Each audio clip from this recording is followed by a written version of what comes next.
ইশাকদার, তিনি এবার 27 তারিখে একটা প্রেস মিট, যেটা অ্যানুয়াল প্রেস ব্রিফিং করা হয়, সেই অ্যানুয়াল প্রেস ব্রিফিং এ তিনি আর একটা কথা, এত কথার মাঝখানে একটা কথা বলে ফেললেন যে किया गया। और अगली जो गलती थी वो इंडिया ने ये की कि नूर खान बेस के ऊपर उस रात को 2:30-3 बजे के करीब फिर अटैक कर दिया।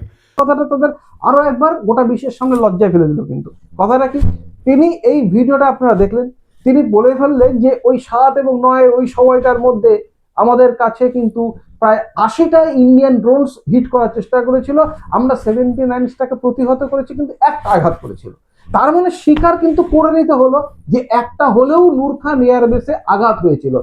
And this is the point, যে নূর খান এয়ারবেসে আঘাত করা মানে তোমার আত্মবিশ্বাসে আঘাত করা। সেটা পরবর্তীকালে ইন্ডিয়া উপগ্রহ ইমেজ দেখিয়ে দিয়ে বুঝিয়ে দিয়েছে যে হ্যাঁ আমরা আঘাত করেছিলাম, কিন্তু ওরা কিন্তু সেটা মানতে চাইছিল না।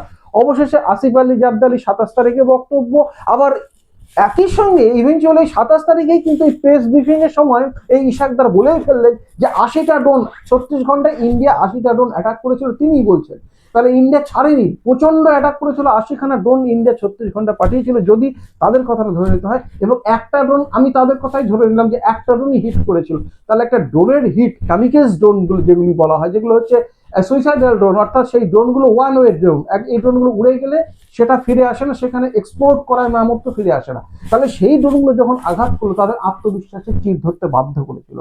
এরপরে তো মার্কো রুবিরো বা সৌদির যিনি বিদেশ মন্ত্রী আছেন ফয়জলের হাত ধরে তিনি ভারতবর্ষের সঙ্গে একটা সলা পরামর্শ করে যে ভাই একটা ভিক্ষে টিকেট মতো ব্যাপার, যে এবার অনেক হয়েছে, এবার ছাড় দিন। অবশেষে দুই তরফে ডিজিএমওর মাধ্যমে, মিলিটারি এস্টাবলিশমেন্টের ডিজিএমওদের মাধ্যমে মিটিং এর পর ব্যাপারটা আপাতত পোস্টপোন। অপারেশন সিন্দুর 1 হয়ে 2ও হতে পারে। এটা ছিল 1 নম্বর। এবার 2 নম্বর যে খবরটা আপনাদের নিশ্চিতভাবে গর্বিত করবে। একটা স্ট্রং মিলিটারি না হলে কোনো দেশ স্ট্রং হতে পারে না।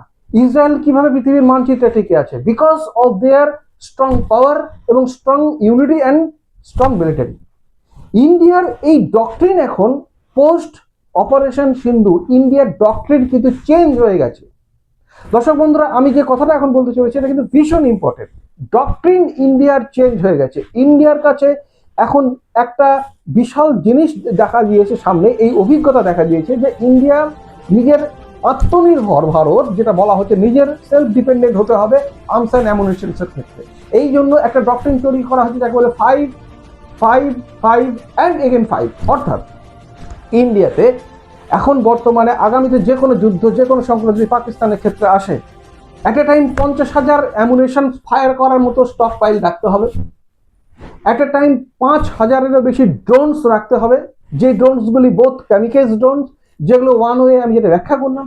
এবং 2 নম্বর কথা, যে ড্রোনগুলি ফিরে আসার মতো ড্রোন আছে সেগুলো রাখতে হবে। অর্থাৎ 50,000 অ্যামুনিশন ধারাদার ফায়ার হবে, 50,000 রিলেন্টলেসলি ফায়ার হবে, এরকম অ্যামুনিশনস রাখতে হবে। 5,000 ড্রোনস রাখতে হবে, সোয়ার্ম ড্রোনস রাখতে হবে, একবারে মৌমাছির মতো উড়ে গিয়ে সেখানে মানে হিট করবে। Drones are the future of মানে ওয়ারফেয়ার, এটা বলতেই হবে। 3 নম্বর যেটা, 500 মিসাইলস অল টাইম রেডি ইন্ডিয়ার কাছে আছে এবং সেটা রেডি রেখেছে। This is the doctrine. 500 missiles ready থাকবে এবং প্রয়োজনে 500খানা মিসাইল চার্জ হবে। অ্যান্ড অ্যাবাভ অল 50খানা ব্যালিস্টিক মিসাইল, যেগুলি all time ready to hit inside the territory of the enemy countries. So this is the new doctrine, যেটা আমাদের জানা যাচ্ছে বিভিন্ন সংবাদ মাধ্যমে। এগুলো তো মিলিটারি ডিফেন্সের খবর বাইরে আসে না, আমি এই ইন্টারনেটে দেখে বিভিন্ন জায়গায় দেখলাম, দেখে এই খবরটা আপনাদের সঙ্গে শেয়ার করলাম।